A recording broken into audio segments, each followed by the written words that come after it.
Здравейте, приятели! Вие сте с канала Интересни експерименти с Владимир. Аз съм Владимир и днес ще ви покажа как да си направите изригваща чаша с пяна.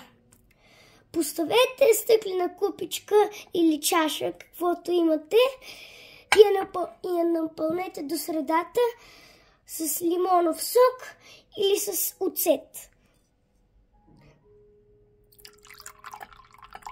Мерим точно къде е средата.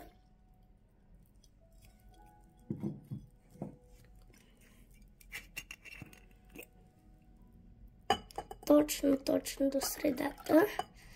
Толкова. Сега взимаме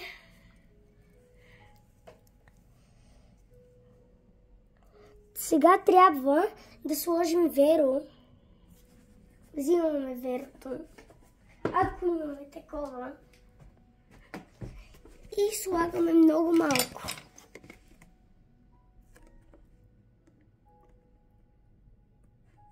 Толкова. Сега трябва да разбъркаме.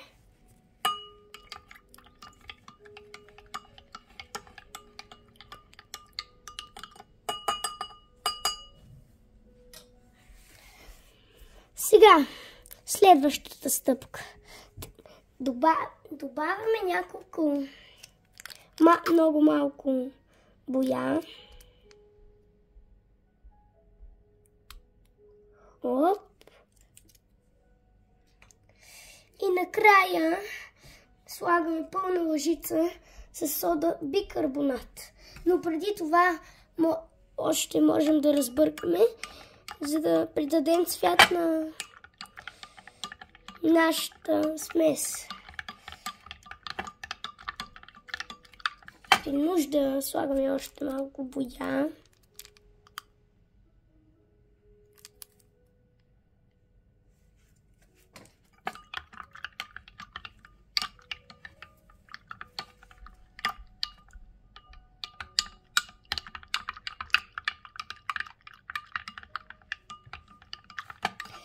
После изсипваме лъжицата бикарбонат вътре. И почва да се надига пяна.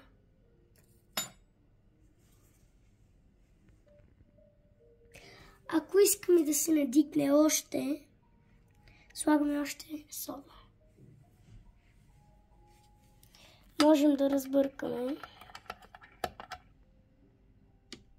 Вижте каква е пенлива пяна. Сега ще сложа още малко сода бикарбонат.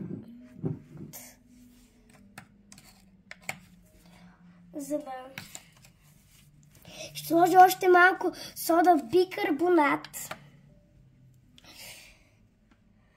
за да стане още по-голяма пяната, и отново ще разбъркам.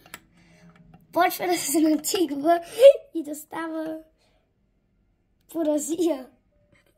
Опа!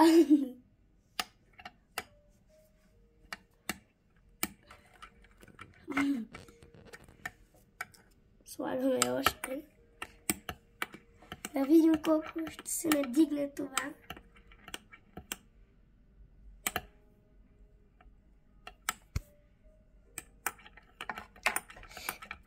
Това беше експеримента за днес.